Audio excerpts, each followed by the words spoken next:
ಹೇಗೆ ನಾವು ಮನುಷ್ಯನಿಗೆ ಆರಾಮಿಲ್ಲ ಆದ್ರೆ ಡ್ರಿಪ್ ಅನ್ನ ಏರಿಸಿ ಕ್ವಿಕ್ ರಿಕವರಿ ಆಗ್ಲಿಕ್ಕೆ ಡ್ರಿಪ್ ಅನ್ನ ಏರಿಸ್ತೇವೆ, ಹಾಗೆ ಇದು ಕ್ವಿಕ್ ರಿಕವರಿ ಆಗ್ಲಿಕ್ಕೆ ಈ ಹತ್ತದಲ್ಲಿ ನೋಡಿ ಒಂದ್ಸಲ ನೋಡಿ ಈ ರೀತಿ ಆಗಿದೆ. ಹತ್ತದಲ್ಲಿ ನೋಡಿ ಇದು NPK 1261 ಅಂತ ಹೇಳಿ ಮೋನೋ ಅಮೋನಿಯಂ ಫಾಸ್ಫೇಟ್ ಅಂತ ಅದನ್ನ ಹಾಕ್ತಾ ಇದ್ದೇವೆ. ಇದು ಕೂಡ ಗಿಡಗಳಿಗೆ ತುಂಬಾ ಇಂಪಾರ್ಟೆಂಟ್.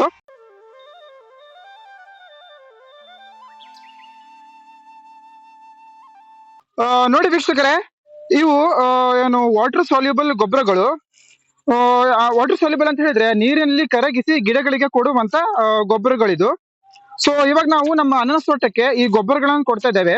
ನೀರಲ್ಲಿ ಮಿಕ್ಸ್ ಮಾಡಿ ಕೊಡುವಂತ ಗೊಬ್ಬರಗಳು ಕೂಡ ಇರುತ್ತೆ, ಅಥವಾ ನಾವು ಸಾಲಿಡ್ ಗೊಬ್ಬರಗಳನ್ನ ಗಿಡಗಳಿಗೂ ಡೈರೆಕ್ಟ್ ಆಗಿ ಕೊಡುವಂತದ್ದು ಇರುತ್ತೆ. ಸೊ ಅದಕ್ಕೂ ಇದಕ್ಕೂ ಏನಪ್ಪ ವ್ಯತ್ಯಾಸ ಅಂತ ಹೇಳಿದ್ರೆ, ಇದು ತುಂಬಾ ಬೇಗನೆ ಅದ್ರ ಇಫೆಕ್ಟ್ ಗಿಡಗಳಿಗೆ ಕೊಡುತ್ತೆ. ಆದ್ರೆ ಏನು ನಮ್ಮ ಒಂದು ಸಾಲಿಡ್ ಗೊಬ್ಬರ ಇರುತ್ತೆ ಅದು ಸ್ವಲ್ಪ ಲೇಟ್. ಹೇಗೆ ನಾವು ಮನುಷ್ಯನಿಗೆ ಆರಾಮಿಲ್ಲ ಆದ್ರೆ ಡ್ರಿಪ್ ಅನ್ನ ಏರಿಸಿ ಕ್ವಿಕ್ ರಿಕವರಿ ಆಗ್ಲಿಕ್ಕೆ ಡ್ರಿಪ್ ಅನ್ನ ಏರಿಸ್ತೇವೆ, ಹಾಗೆ ಇದು ಕ್ವಿಕ್ ರಿಕವರಿ ಆಗ್ಲಿಕ್ಕೆ ಈ ಒಂದು ವಾಟರ್ ಸಾಲ್ಯುಬಲ್ ಏನು ಗೊಬ್ಬರವನ್ನ ನಾವು ಗಿಡಗಳಿಗೆ ಕೊಡ್ತಾ ಇದ್ದೇವೆ. ಆ ಒಂದು ಏನು ನಮ್ಮ ಒಂದು ಏನು ಕಾಳು ನಮ್ ಗೊಬ್ಬರ ಇರುತ್ತೆ, ಸಾಲಿಡ್ ಏನು ಗೊಬ್ಬರ ಇರುತ್ತೆ, ಅದು ಗುಳಿಗೆ ಕೊಟ್ಟ ಹಾಗೆ ಸ್ವಲ್ಪ ಲೇಟ್ ಏನು ರಿಕವರ್ ಆಗುತ್ತೆ ಗಿಡಗಳು. ಸೊ ಹಾಗಾಗಿ ನಾವು ಇವತ್ತೇ ನಮ್ಮ ಗಿಡಗಳಿಗೆ ಅನಾನಸ್ ಗಿಡಗಳಿಗೆ ಈ ಒಂದು ಏನು ವಾಟರ್ ಸಾಲ್ಯುಬಲ್ ಗೊಬ್ಬರಗಳನ್ನು ಕೊಡ್ತಾ ಇದ್ದೇವೆ. ಈ ಯಾವೆಲ್ಲ ಗೊಬ್ಬರಗಳು ಅಂತ ನಿಮಗೆ ಹೇಳ್ತೇನೆ.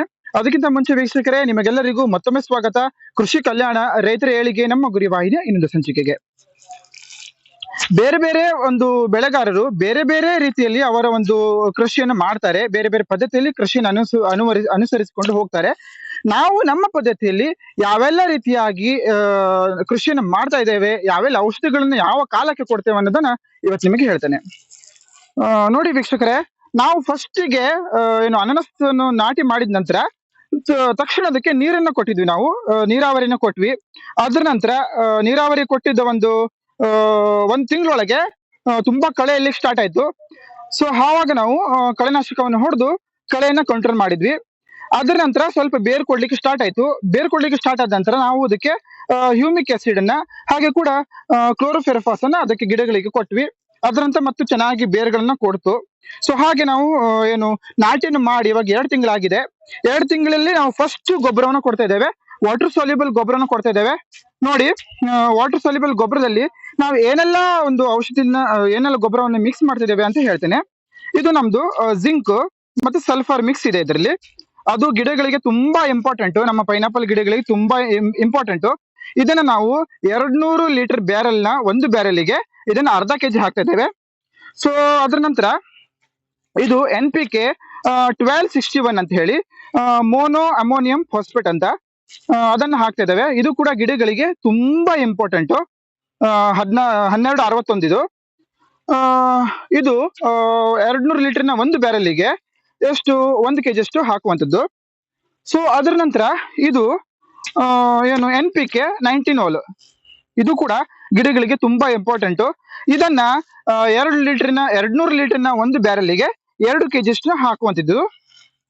ಕೆಲವೊಬ್ರು ಆ ಸಾಲಿಡ್ ಗೊಬ್ಬರ ಏನಿರುತ್ತೆ, ಕಾಳು ಇರುತ್ತೆ, ಅದನ್ನೇ ನೀರಲ್ಲಿ ಮಿಕ್ಸ್ ಮಾಡಿ ಹಾಕ್ತಾರೆ ಗಿಡಗಳಿಗೆ. ಮೊದಲನೇ ದಿನ ಮಿಕ್ಸ್ ಮಾಡಿ ನೆಕ್ಸ್ಟ್ ದಿನ ಅದನ್ನ ಕಳೆದುಕೊಂಡು ಹಾಕ್ತಾರೆ. ಆದ್ರೂ ಅಷ್ಟೇನು ಇಫೆಕ್ಟ್ ಕೊಡೋದಿಲ್ಲ. ಹಾಗೆ ಕೂಡ ಅದ್ರ ಕಾಳುಗಳು ಕೆಳಗಡೆ ಕಾಳುಗಳು ಹಾಗೆ ಉಳಿದಿರುತ್ತೆ, ನೀರಲ್ಲಿ ಕರಗೋದಿಲ್ಲ. ಸೊ ಹಾಗಾಗಿ ಅದು ಅಷ್ಟೊಂದು ಇಫೆಕ್ಟ್ ಬೀಳೋದಿಲ್ಲ. ಸೊ ಇಲ್ಲಿ ಬನ್ನಿ ತೋರಿಸ್ತೇನೆ ನಾವು ಯಾವ ರೀತಿಯಾಗಿ ಗಿಡಗಳಿಗೆ ಔಷಧಿ ನೀಡ್ತಾ ಇದ್ದೇವೆ ಅಂತ ಹೇಳಿ, ಗೊಬ್ಬರವನ್ನು ನೀಡ್ತಾ ಇದ್ದೇವೆ ಅಂತ ಹೇಳಿ. ನೋಡಿ, ಹೀಗೆ ನಾವು ಎಷ್ಟು ನಮ್ಮ ಒಂದು ತೋಟಕ್ಕೆ ಎಷ್ಟು ಬ್ಯಾರಲ್ ನಮಗೆ ಗೊಬ್ಬರ ಬೇಕು ಅಂತ ಹೇಳಿ ನಾವು ಮೊದಲೇ ಲೆಕ್ಕ ಹಾಕಿ ಇಟ್ಕೊಳ್ಬೇಕು. ಅದ್ರ ನಂತರ ಎಷ್ಟು ಬ್ಯಾರಲ್ ಬರುತ್ತೆ ಅಷ್ಟು ಈ ರೀತಿ ಪಟ್ನಗಳನ್ನ ಮಾಡಿ ಕಟ್ಟಿಟ್ಕೊಳ್ಬೇಕು. ನೋಡಿ, ನಾವು ಈ ರೀತಿಯಾಗಿ ಪಟ್ನಗಳನ್ನ ಮಾಡಿ ಇಟ್ಕೊಂಡಿದ್ದೇವೆ. ಕರೆಕ್ಟ್ ಮೆಜರ್ಮೆಂಟ್ ಮನೆಯಲ್ಲೇ ನೀವು ಒಂದು ಸಣ್ಣ ಒಂದು ಸ್ಕೇಲ್ ತಕಡಿ ತಗೊಂಡು ಅದ್ರಲ್ಲಿ ನೀವು ಅಳ್ದು ಈ ರೀತಿಯಾಗಿ ಪಟ್ನಗಳನ್ನ ಮಾಡ್ಕೊಂಡು ಇಟ್ಕೊಳ್ಬೇಕು. ನೋಡಿ, ಇಲ್ಲಿ ಈ ರೀತಿಯಾಗಿ ನಾವು ಪಟ್ನ ಮಾಡಿದ್ದೇವೆ. ಇದರಲ್ಲಿ 1261, ಇದರಲ್ಲಿ ನೋಡಿ ಇದು ಜಿಂಕ್, ಹಾಗೆ ಇದು 19 ಈ ರೀತಿ ಪಟ್ನಗಳನ್ನ ಮಾಡಿ ಇಟ್ಕೊಂಡಿದ್ದೇವೆ ನಾವು. ಸೊ ಅದ್ರ ನಂತರ ಒಂದು ಗಿಡಕ್ಕೆ 100 ml ನಷ್ಟು ಹಾಕುವಂಥದ್ದು.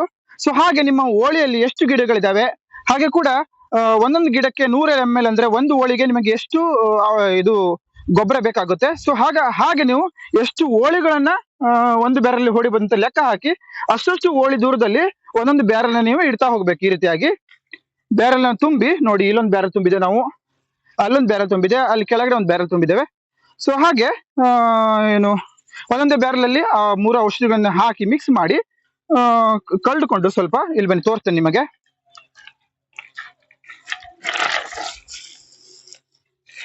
ನೋಡಿ, ಇವಾಗ ಈ ಎಲ್ಲ ಔಷಧಿಗಳನ್ನ ನಾನು ಇದು ಬ್ಯಾರಲಲ್ಲಿ ಹಾಕ್ತೇನೆ. ನೋಡಿ, ಇವಾಗ ನಾನು ಎಲ್ಲಾ ಗೊಬ್ಬರಗಳನ್ನ ನೀರಲ್ಲಿ ಮಿಕ್ಸ್ ಮಾಡ್ತಾ ಇದ್ದೇನೆ. ಮಿಕ್ಸ್ ಹಾಕಿದ ಕೂಡ ತಕ್ಷಣ ಮಿಕ್ಸ್ ಆಗಿಬಿಡುತ್ತೆ. ನೀವು ಅನ್ಬೋದು 1 kgಯನ್ನ 200 ಲೀಟರ್ ಅಷ್ಟು ಬ್ಯಾರಲ್ಗೆ ಹಾಕ್ತಾ ಇದ್ದಾರೆ ಅವರು ಅಂತ ಹೇಳಿ. ಇದು 1 kg ಈ ಒಂದು ಏನು ಇಂಥ ಒಂದು ವಾಟರ್ ಸಾಲ್ಯುಬಲ್ ಇರುತ್ತೆ, ಅದು 50 kgಯ ಒಂದು ಚೀಲಕ್ಕೆ ಸಮನಾಗಿರುತ್ತೆ. ಅಷ್ಟು ಪವರ್ ಇರುತ್ತೆ ಇದರಲ್ಲಿ ವಾಟರ್ ಸಾಲ್ಯುಬಲ್. ಹತ್ತದಲ್ಲಿ ನೋಡಿ, ಇದು ಒಂದ್ಸಲ ನೋಡಿ, ಈ ರೀತಿಯಾಗಿದೆ ಹತ್ತಿರದಲ್ಲಿ ನೋಡಿ. ನೋಡಿ, ಇವಾಗ ನೀರಲ್ಲಿ ಹಾಕಿದ ತಕ್ಷಣ ಇದು ಕರಗಕ್ಕೆ ಕ್ವಿಕ್ ಆಗಿ ಕರಗ್ಬಿಡುತ್ತೆ.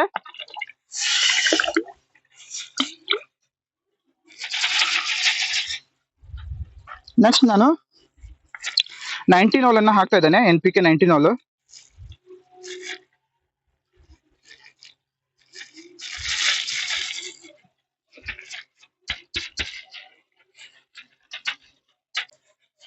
ನೋಡಿ, ಇದನ್ನು ಕೂಡ ಬೇರೆಲ್ಲ ಹಾಕ್ತಾ ಇದ್ದೇನೆ.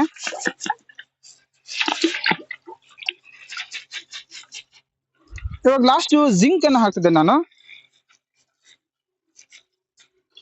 ಇದನ್ನ ಹಾಕಿ ಸ್ವಲ್ಪ ಕಳ್ದಿದ್ರೆ ಸಾಕು.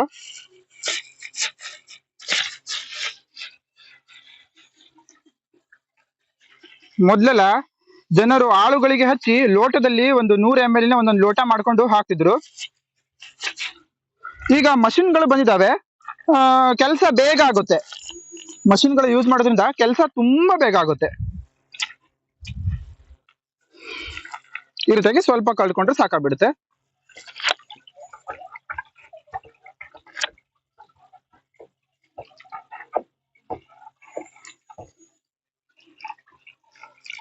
ನೋಡಿ, ಜಸ್ಟ್ ಇಷ್ಟು ಕಳೆದುಕೊಂಡ್ರೆ ಸಾಕು.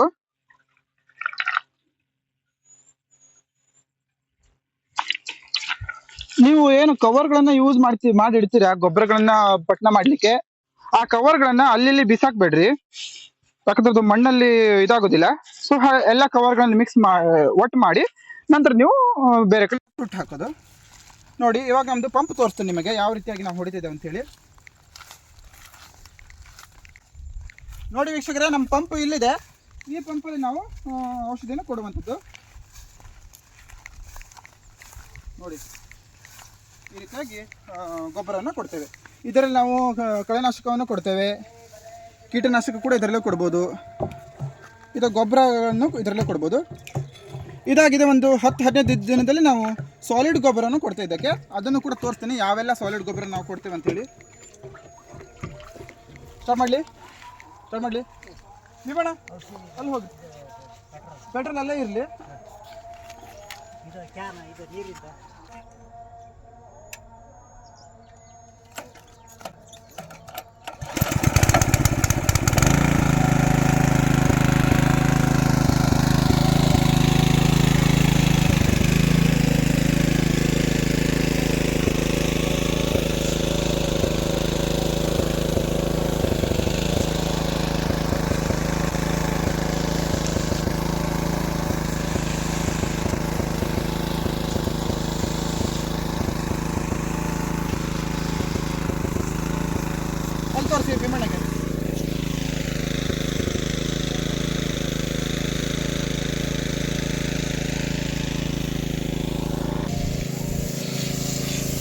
ನೋಡಿ ವೀಕ್ಷಕರೇ, ಈ ಮಷೀನಲ್ಲಿ ಸ್ವಲ್ಪ ಜಾಸ್ತಿ ಔಷಧಿ ಬರುತ್ತೆ, ತುಂಬ ಫೋರ್ಸಿಂದ ಬೇಗ ಬರುತ್ತೆ.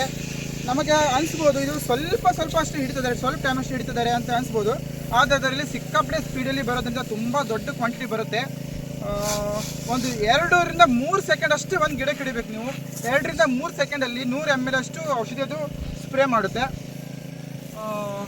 ಹಾಗಾದರೆ ವೀಕ್ಷಕರೇ, ಇವತ್ತಿನ ಸಂಚಿಕೆ ನಿಮಗೆ ಇಷ್ಟ ಆಯಿತು ಅಂತ ಭಾವಿಸ್ತೇನೆ. ಇನ್ನು ಮುಂದಿನ ದಿನಗಳಲ್ಲಿ ನಾವು ಯಾವೆಲ್ಲ ಕ್ರಮವನ್ನು ನಮ್ಮ ತೋಟಕ್ಕೆ ಕೈಗೊಳ್ತೇವೆ ಅನ್ನೋದು ನಾವು ಮುಂದಿನ ಸಂಚಿಕೆಯಲ್ಲಿ ತೋರಿಸ್ತೇನೆ ವೀಕ್ಷಕರೇ. ಹಾಗಾದರೆ ವೀಕ್ಷಕರೇ, ಇವತ್ತಿನ ಸಂಚಿಕೆ ನಿಮಗೆ ಹೇಗೆ ಅನಿಸ್ತು ನಮಗೆ ಕಮೆಂಟ್ ಮೂಲಕ ತಿಳಿಸಿ. ಇಷ್ಟ ಆದರೆ ನಿಮ್ಮ ಫ್ರೆಂಡ್ಸ್ ಜೊತೆ, ಫ್ಯಾಮಿಲಿ ಜೊತೆ ಶೇರ್ ಮಾಡಿ. ಹಾಗಾದ್ರೆ ಮುಂದಿನ ಸಂಚಿಕೆಯಲ್ಲಿ ಸಿಗೋಣ. ಅಲ್ಲಿಯವರೆಗೆ ನಗ್ತಾರಿ, ಖುಷಿಯಾಗಿರಿ. ಟೇಕ್ ಕೇರ್, ಬಾಯ್.